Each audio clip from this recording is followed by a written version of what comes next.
Real Talkers, handa na ba kayo makita at makausap ang isa lang naman sa mga 2 out of 6 na pumasa sa pinakamahirap na board exam sa real estate industry, ang Real Estate Consultancy Examination. Kaya halina kayo, One Real Talkers, samahan niyo ako, bubuksan ko ng pinto at papasukin natin siya sa mundo ng One Real Talk with Master V. Let's go! Hey! Cons Mike! Here's the camera. Cons Mike, welcome to One Real Talk with Master V. And of course, we're very proud to have you. Sino ba naman kami para atinan mo? And excited na po ang One Real Talkers na mas makilala po kayo here sa nag-iisang real estate talk show sa Pilipinas, ang One Real Talk with Master V. Let's go, Cons! One Real Talkers, we are back in one of the episodes of One Real Talk with Master V. And right now, I am very happy and very, very proud of this person. Bakit ba naman? Siya lang naman po ay isa sa 2 lamang na pumasa out of 6 sa isa po sa pinakamahirap na board examination in the real estate parlance sa Pilipinas. Ako nga ho, Real Talkers, ay talaga ng mga kinakabahan na sapagkat 2 taon na lang ay magbo-board exam na rin ako ng REC or the Real Estate Consultant Examination. He had or has been working for 12 years in the government sector and also in construction design and supervision. Siya po ay nasa government and private sector. He is a real estate broker, a real estate appraiser, a real estate consultant. He's also a master in public administration and a master in management, major in environmental planning. Ano pa ba gusto nyo? Nasa kanya na lahat. Kitang-kita nyo naman. The one and the only, Cons Michael Jason Carlos. Hello, Cons! Thank you so much. Grabe. You know what, One Real Talkers, I'm very excited kasi iba ang talino ng mga top-notchers. Or I mean, one-of-a-kind people. Imagine niyo ha, pinakamahirap yan sa real estate. Kasi we have the broker's exam to be followed by the appraiser's exam or sometimes magka-level lang yung dalawa. And then the consultancy exam, may qualification yan. So at least 5 years ka na appraiser or 10 years ka na broker. So imagine, pinagdaanan mo na ni Cons yun bago siya nag-qualify maging mag-take or eligible to take the real estate consultants exam. Cons, grabe, ang hirap nun. So how is it to have the brain of Cons Mike Carlos? Ano ba ang tumatakbo sa isip mo? Actually, ano lang, siyempre, kailangan may goal, di ba? So from that goals, kailangan may gagawin ka para ma-achieve mo yung goal na yun. No? So, actually, ano lang din, no? With the help of our students din, so siyempre pag nagtuturo ka, nare-retain talaga, di ba? Yung repetitive na or repetitions ng mga tinuturo natin. So kahit na pag magtatik na tayo ng board, so medyo madali na sa atin kasi nga nandun na yung knowledge natin about the profession. So nakatulong din actually. So yung sharing of knowledge within the students and the professor, so two-way actually. They say kasi the best way to learn is to teach, right? Mm-hmm. And akala nila kapag nagtuturo tayo, nababawasan tayo ng kaalaman, nati-threaten tayo. Hindi po ganun, Real Talkers, ang mentality namin mga academicians. Actually, yun nga po, Cons. I haven't heard much about you until the consultancy examination. And I've heard that you hail from Pampanga. Yes. So, can you tell us how you started to venture into real estate? Mm-hmm. So, by the way, no, hi muna sa mga Kapampangan, mga Kabalen. So, Maya Paabak po, good morning po. Doon sa question, no, actually, nag-study ako sa Manila. So, I took up BS Civil Engineering sa Mapua. And then, siyempre, medyo yun yung goal natin, na makapag-aral sa Manila. Mm-hmm. So, parang ano din, no? So, parang hinahanap natin din yung sarili natin na we want something changes, no? Yung aside na makaalis ka from Pampanga, no? And then, siyempre, yung father ko kasi sinasabi niya na iba kasi pag nakapag-aral sa mga institutions, na yung mga malalaking schools. So, ayun, I took up BS Civil Engineering from Mapua. Yun nga lang, siyempre, medyo dahil sa kahirapan ng buhay, we have to work, no? So, nag-working student ako from first year hanggang makatapos. Though medyo nadali ng konti, so parang dun ako bumawi. Okay, so from taking up civil engineering, so from the time na nakapag-work tayo sa construction, and then eventually, pumasok tayo sa government. Okay? And then, siyempre, we have to learn also, no? Ano ba yung nasa gobyerno? So, I took up Masters in Public Administration, and then eventually, siyempre yung hunger for knowledge, no? Parang akala natin, alam na natin lahat, pero hindi pala, no? So, thankful ako, no, nung nag-take kami ng MPA, so yung medyo yung confidence, no? So, lalo na pag nag-present sa harapan, di ba? So, laking tulong doon. Then eventually, may mga nag-encourage sa akin na to take EdPrem, no? So, Executive Diploma in Real Estate. What's that again, Cons? Yung EdPrem sa Okay, Lasal. One Real Talkers. Oo. Hindi ko nasabi yun kanina, pero pasabog na naman si Cons Mike, no? Okay, can you tell us a little bit about that Ayun, course? actually for the EdPrem kasi, karamihan ng mga kakilala ko doon, in preparation for the real estate consultancy exam. Oh. So maraming nag-take noon, no? So 6 na modules. Actually marami ako natutunan, no? Yung mga professors natin doon, no? So may mga judge, may mga CPAs, no? So marami, yung mga engineers din na nandun. So bawat modules may mga kanya-kanyang topics. So may pang-habu, may pang-financial, may pang-marketing. So yung gagamitin mo actually, no, in your preparation for your project feasibility study. So isa yon. And then eventually, since hindi ako natuloy no exam no 2021, which is the last exam yata for the real estate consultancy exam. Na last exam for those na hindi nag-REM. So, noong 2021, so nag-apply ako for higher position. Yun nga lang, medyo nag-giveaway na rin ako kasi parang feeling ko hindi para sa akin. Okay. Okay. So, took the long road. So, nag-BSREM tayo to qualify for the real estate consultancy. So, One Real Talkers ha, hindi po nakaligtas si Cons Mike dahil nakatopa siya. At totoo yun, pag hindi talaga para sa'yo pa, you have to accept it so you can move forward. And kita nyo naman, isa lang naman siya sa mga talagang pumasa sa napakahirap na REC exam. So, again, sometimes you just have to accept if it's not meant for us. So, again, going back to you, Cons.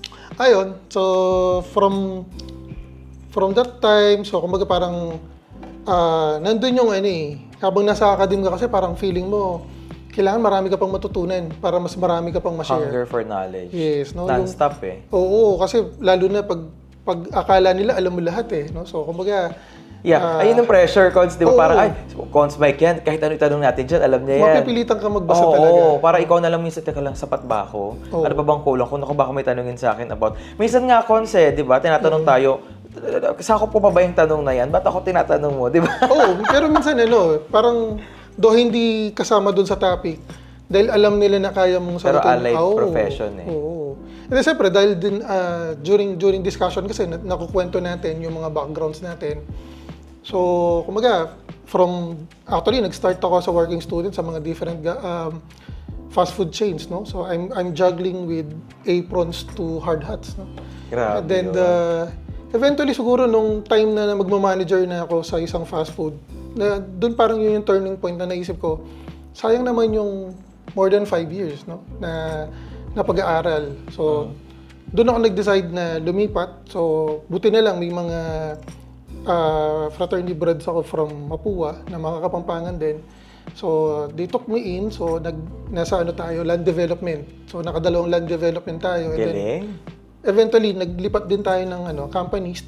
So, from land development to mga ready-built facilities, no? And then yung mga clean rooms, and then yung mga fit-out works, no? So, may mga fit-out works tayo na ginawa. So, kumbaga parang halos na daanan natin. And then, siyempre, yung work natin from site engineer, project engineer, cost engineer, and quantity surveying. So, yun yung nakatulong din na maghanap pa tayo ng mga other ways, no? Or parang looking for stable naman yung job, but you're still looking for another greener job. pasture, Yes, as always. No? Na for your family. Actually, nag-start yun nung nagkapamilya na rin na parang ang gusto mo, mas malaki yung sahod, di ba? So, siyempre, biglang nag-knock yung opportunity na may nag-encourage sa akin na, take the real estate broker's exam. Ayun. So, take ako 2012. So, we are the second batch. So, pumasa ako. After that, then what? Yeah. So, nag-knock yung opportunity, pinabuksan mo, and presto, naging REB ka na. So, after a year, parang, since yun yung parang kulang nun, no? So, wala yung coaching and mentoring. So, wala talaga. So, nakatisod tayo ng isa na benta, pero yun lang yun eh. Wala na. Multi-million to, no? Wala, project selling lang siya. Parang may kaibigan lang na naganap ng property, then alam na broker ka. So, natulungan mo lang siya. And then eventually, the following year, ano na ako noon eh, nasa construction pa din ako. Usually, mga 34-story condominium building ginagawa namin dyan sa BGC. And then yung quantity surveying din, ganun din, no? So, pinapadala ka sa different places, or especially, no, napupunta tayo sa Cebu, ganyan, to estimate for a certain project. Ikaw yung gagawa ng estimates nun. And then eventually, so, parang ano din, actually, ang ganda nung company na pinanggalingan ko, no, sa David lang doon in Saya ako nun. 3 months, or actually, magpo 4 months na yata ako nun. And then may tumawag sa akin, which is our former mayor. Sabi niya, kailangan ko ng assessor. Ayun. So, One Real Talk ha, ang opportunities, minsan lang kumatok. Oo. Pag kumakatok po ang opportunities, pagbubuksan mo ito.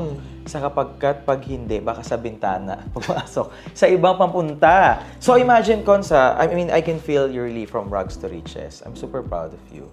Later, walang iyakan dito sa One Real Talk. Actually, Grabe yung opportunity sa'yo. Hindi siya, yung parang, kung tumama lang, kung masasalo mo, hindi eh. Pilinano ni Lord sa'yo. Oo. One at a time. Actually, thankful ako kay Lord. Hindi naman sa basta when you pray, no? So, Ito yung camera mo.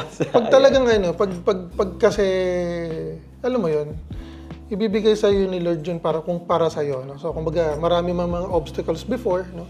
So, from sabi ko nga, naging working student ako for almost 7 years yata yan, no? Mahirap so, bago maging ako working makagraduate. student, Coach. I experienced that.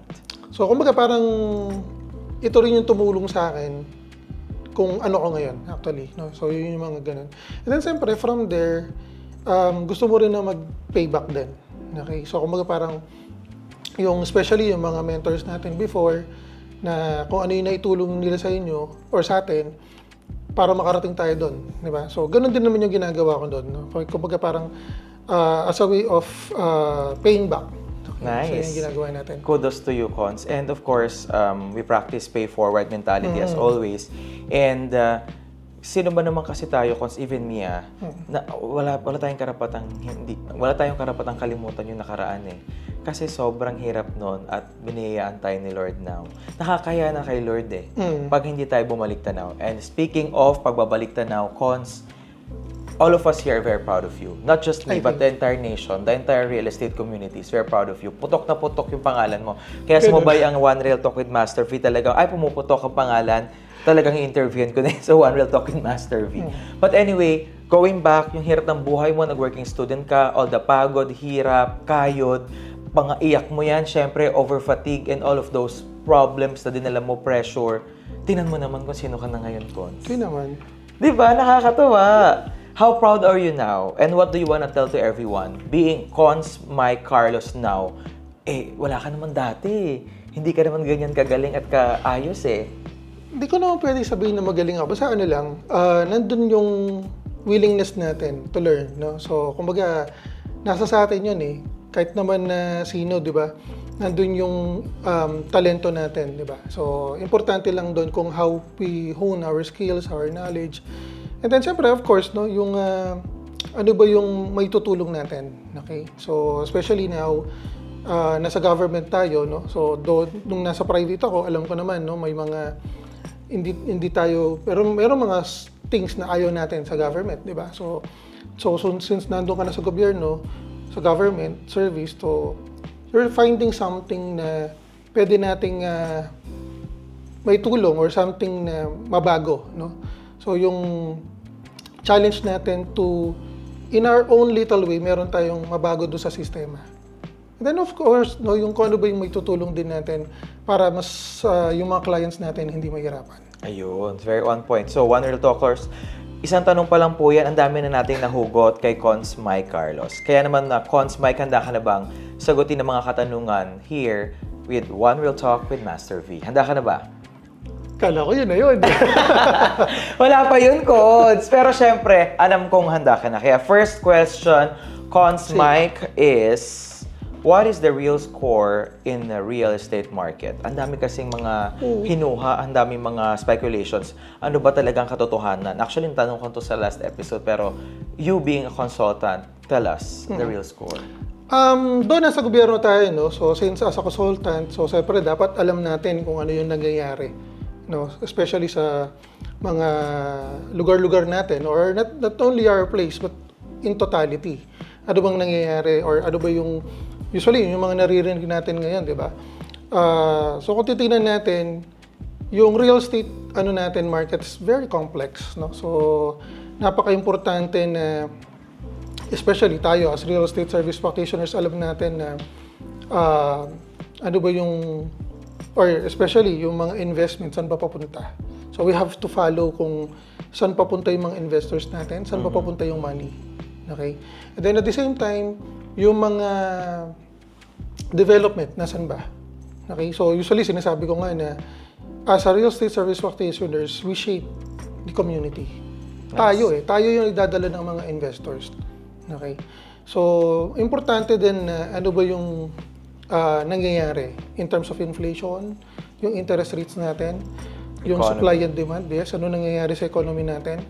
So titingnan din natin how can we help, no, itong mga different sectors na to, no, hindi lang yung makabenta ka lang. Okay? So yun, isa sa mga importanteng kailangan din natin alam, no, kung ano ba yung mga nangyayari. So kailangan updated tayo, hindi yung after we pass the exam wala na. Listen, papel lang. Oo, siyempre, let's say kunwari tinanong kita, hindi mo ko yung masasagot. Correct. Diba? Kailangan let's say kung may tayo. buyer ka, saan ba magandang mamuhunan ngayon? Diba? So we have to know then, no, yung mga different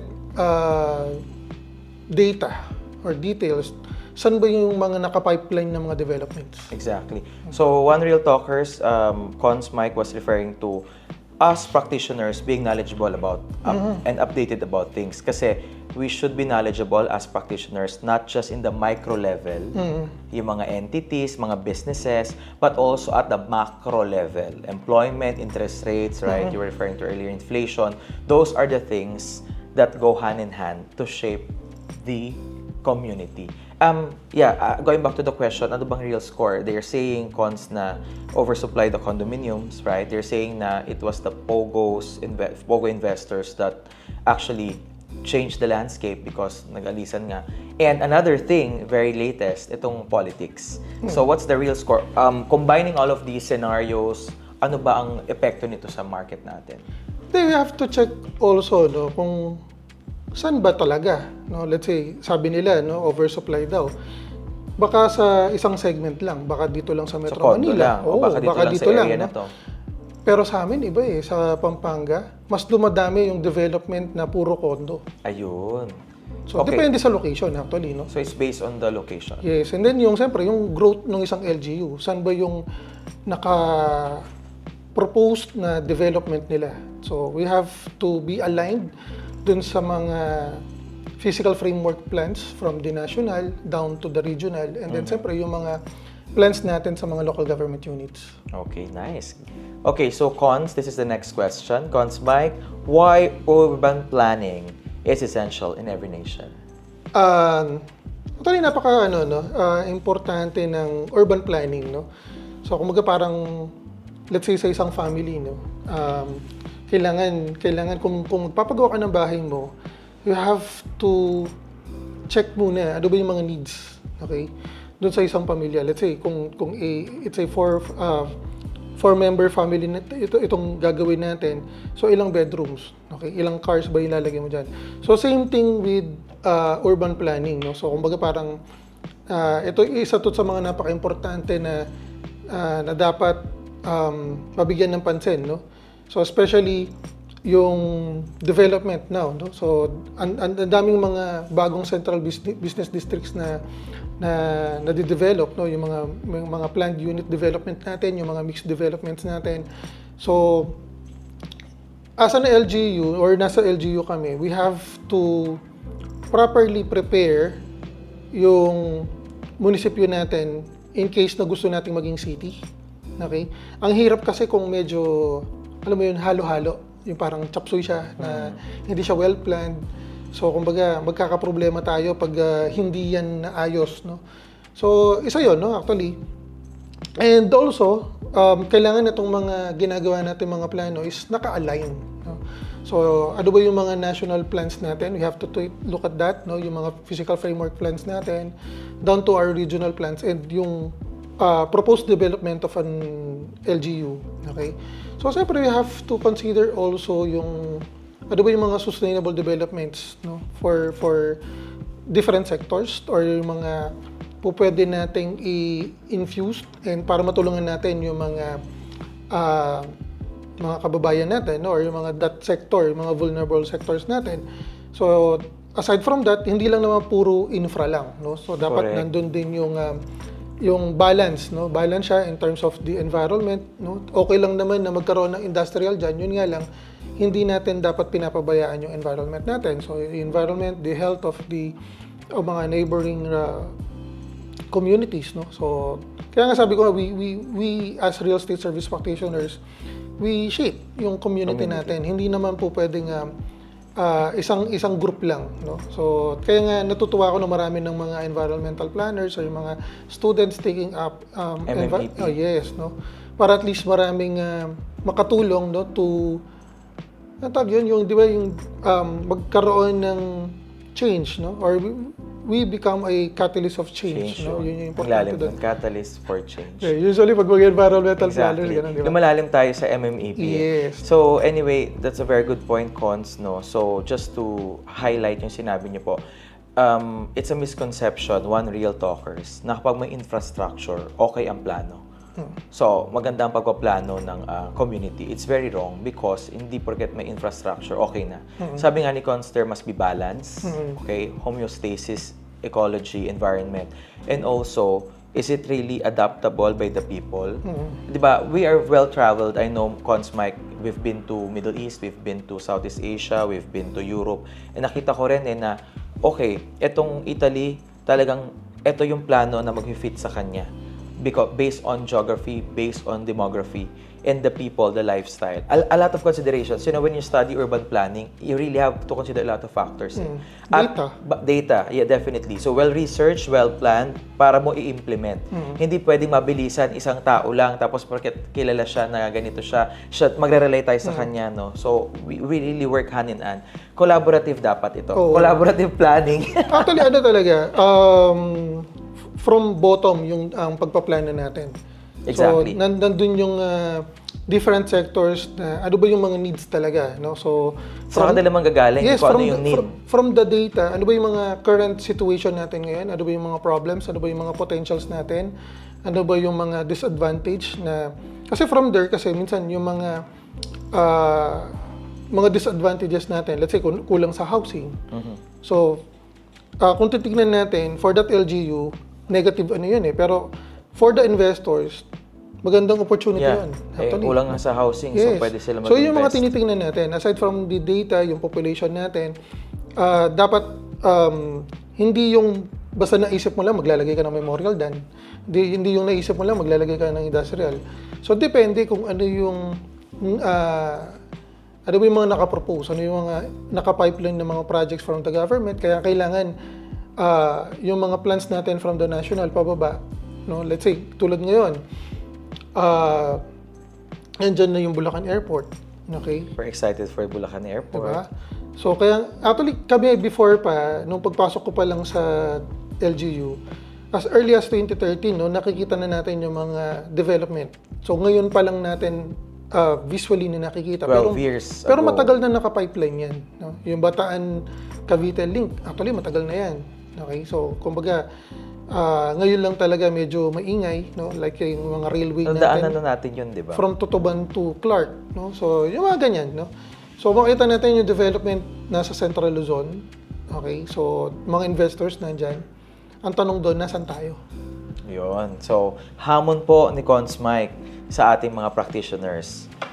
Nasabi na niya kung saan po ang sentro ng mga improvements and developments. Ang tanong, nasan ka? Handa ka na ba? So yun po, Cons, thank you so much. And just to add, no, how politics actually somehow distort planning. I'm talking about continuity plan. Okay. Sabi nga ni Cons, diba, 2013, nandyan na yan. So, ang tanong, hindi naman yan 1 taon, 2 taon, 3 taon lang eh. Tutuloy ba yan pag nag-iba na yung uupo? So, yan po ang hamon sa ating mga taong bayan. The continuity plan, ang ganda ng plano, pero paano i-implement pag iba na ang nakaupo? Ayan. So, next question, Cons. Thank you very much. Ang talino ni Cons. Practically smart. Okay? Next question, and this is the last, Cons. Sige. Okay, what do you think is the main cause of traffic? Ay, grabe, traffic. Okay, sige, ganito. Naalala ko, no, during the time na nandito pa ako sa Manila, may mga additional plans na, no? So, kung titignan natin, like EDSA, ano ba yung naging solution sa traffic sa EDSA? So, nagkaroon tayo ng mga C5, diba, nandiyan yung C6. Infra ulit, di ba? Infra ulit, which is good actually, no? Ang problema lang, yung intention natin to decongest, para mawala yung traffic doon, ang problema, pagdating doon sa additional road or network na nilagay natin, naglagay din tayo ng mga proposed development doon. Ayun. So, kumbaga, nakadagdag din doon sa traffic. Ang tanong niyan, kailangan meron tayong master plan, no? So, Connecting all those yes, roads. no? So, kumbaga, pag gumawa ka ng isang development, sine-check din natin as environmental planners yung traffic. Okay, yung traffic impact assessment natin, no? So, we have to check on that. Kung especially now, no, na yung population natin, especially population growth natin, no? Kung wala yung mga additional transportation infra, so mangyayari, yung mga tao bibili din. Okay, bibili ng mga sasakyan para yung mobility, 'di ba, mas mabilis. So, yun yung mga nagiging cost din, mga additional natin, kasi dumami yung mga bumibili na sasakyan dahil mura lang naman, 'di ba? Ang problema Mga lang promo kasi, no down payment and all that. Oo, di ba? so ang problema natin, infra again, no? So, bumabalik lang. So, kada dagdag ng kotse, ang sagot natin, dagdag infra din. Ganun yung ginagawa. So, actually, marami na mga solutions ngayon, no? Like yung ginagawa sa EDSA, di ba? May mga bus lane na tayo. And then, Traffic management. yes, nandun yung they encourage na magkaroon ng ano ba yun, yung by group yung natin, yung pag-travel natin, hindi yung pa isa-isang sasakyan lang. So, basically, importante na may mga solutions tayo for each or for every problems. So, importante yan. Especially, yung traffic dito, di ba? Kaya nga siguro, nung nag-work ako from Manila, so lumipat ako ng Pampanga dahil nga yung traffic dito, grabe. Oh, so kaya ayaw mo na dito. Grabe ang traffic kasi naman papunta nga lang ng paglabas mo nga lang ng bahay. Sa kabilang side ka lang ng EDSA, ilang minuto Actually, na ako. nung nasa Makati, nung nasa Parañaque pa ako noon, coming from Batangas, iiwan ko talaga yung sasakyan sa office. Tapos mag-MRT lang ako. Mas mabilis pa kasi yun kasi yung magdadala ka ng sasakyan. Okay, Cons. Usapang traffic, pang ilan tayo sa index sa mundo? Di ba parang nag-number 1 nga tayo? Siyempre, we have to also check din, no? Mundo to, ha? Oh, tsaka yung losses, eh. Actually, kung titingnan natin, nalala ko, nung mag-out ka ng 5, makakarating ka ng Trinoma, parang nasa 8 o'clock, 9 o'clock na. Grabe, 3 parang to 4 ganun. hours. Oo. Tapos uwi ka pang Pampanga. Another hour na Oo, naman. so alos mga 10 o'clock na ako dumarating noon. So, just a follow-up question, Cons. Do you think may solusyon pa tayo sa traffic? Actually, kung titingnan natin yung causes, hindi naman kasi specific na lang yung let's say traffic congestion, ganyan. Hindi naman eh. So, maraming possible reasons din, no? So, basically, importante dyan yung tamang pagpaplano, no? Yung mga, like ngayon, no? May yung traffic management na ginagawa ng gobyerno ngayon, di ba? Ang daming mga options. Yan, yung mga railway, no, yung mga additional na skyway natin, which is napakalaking tulong. Exactly. No, hindi mo na kailangan dumaan ng EDSA. Correct. Di ba? Sobra. Connect even from the south. Connect na. Cavite, pupunta ka Oo, na yung dito. connectivity. Tapos north na, connectivity. Very good naman din ang networks.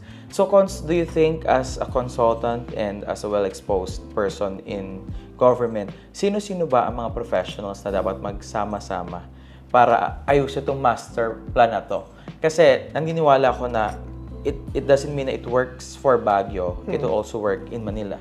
Diba? It doesn't mean na it works in Singapore City, it will work in Manila City. So, iba-iba, a lot of factors to consider if this kind of plan will be applicable. Sino-sino ba? Yung mga utak na dapat magsama-sama, hindi yung kung sino-sino po, one real talker sa social media, lahat na nagiging matalino eh. Yung kay Duterte nga lang, lahat matatalino na eh. Di ba? Yung mga 98551, yung mga ICC, wala ho tayong alam pag hindi na tayo nagbabasa. Kaya let's take it from the expert, cons, sino-sino ba dapat mag-usap, hindi yung mga social media, to solve traffic problem. Actually, sa mga ganyan, no, actually, siyempre, nandiyan yung mga engineers natin, yung mga environmental planners natin. Urban planners, engineers, the civil ones, right?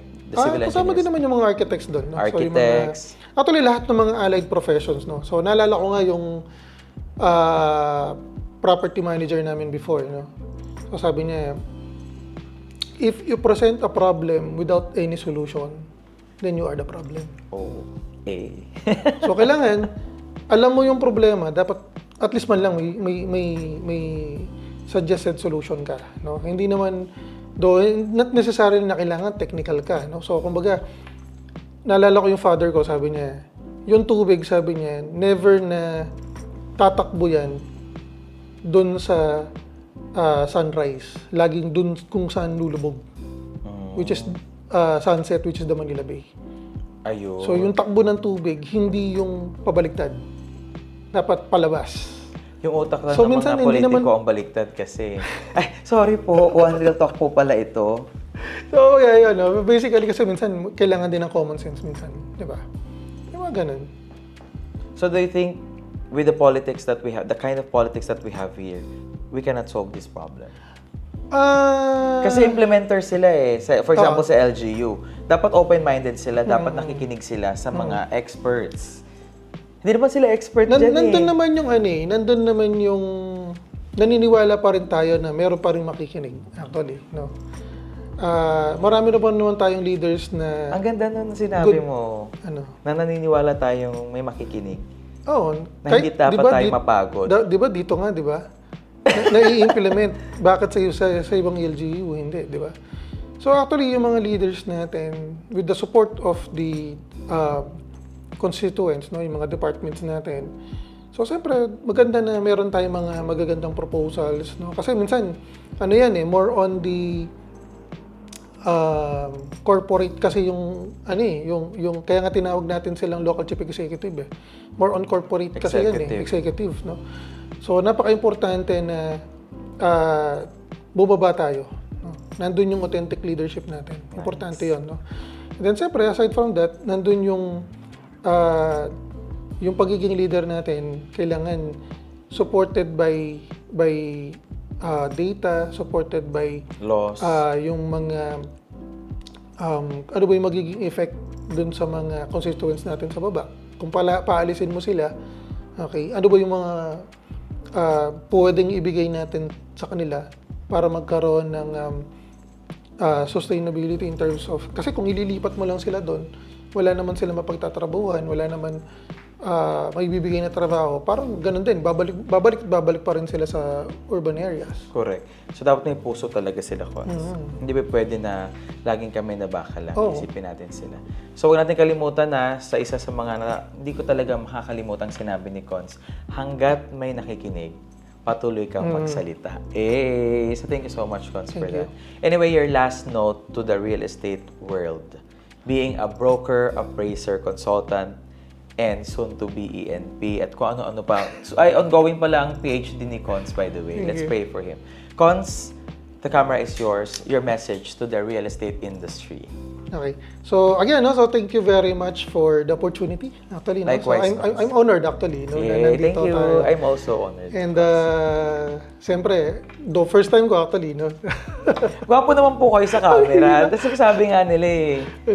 So actually, message ko sa mga real estate service practitioners na lagi ko naman sinasabi na yung continuous learning natin. Okay?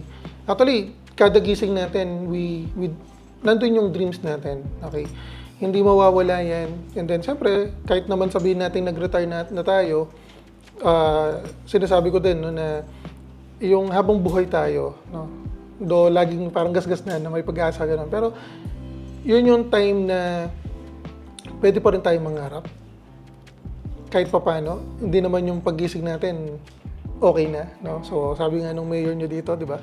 So, kahit na pa paano, paunti-unti, may nagbabago sa sistema ng gobyerno. May tiwala pa rin tayo sa gobyerno na pagdating ng araw, malay natin, di ba? Kaya nga, mas maganda na yung mga new leaders natin, yung mga bata, if they have yung mga ideas, no? So, importante na ma-share natin yan. And then, siyempre, as a real estate service practitioner, siyempre, yung mga clients natin na matulungan natin hanggang dun sa kaya natin, no? Kasi hard-earned money yan. So, kung kami naman sa gobyerno, siyempre gusto rin namin na pag pumunta kayo sa opisina, lumabas ka ng opisina ko na nakangiti. So, yun lang. Ayun, lalabas ka sa serbisyong Mike Carlos ng opisina niya ng nakangiti. Again, One Real Talkers, that has been one of the episodes of One Real Talk with Master V. And at this juncture, I'd like to thank our sponsors, Eco Solutions Cleaning Services, Eastwood Gen Boutique, and our primary sponsor, JMV Realty PH. Thank you very much, Cons. Thank you. For that.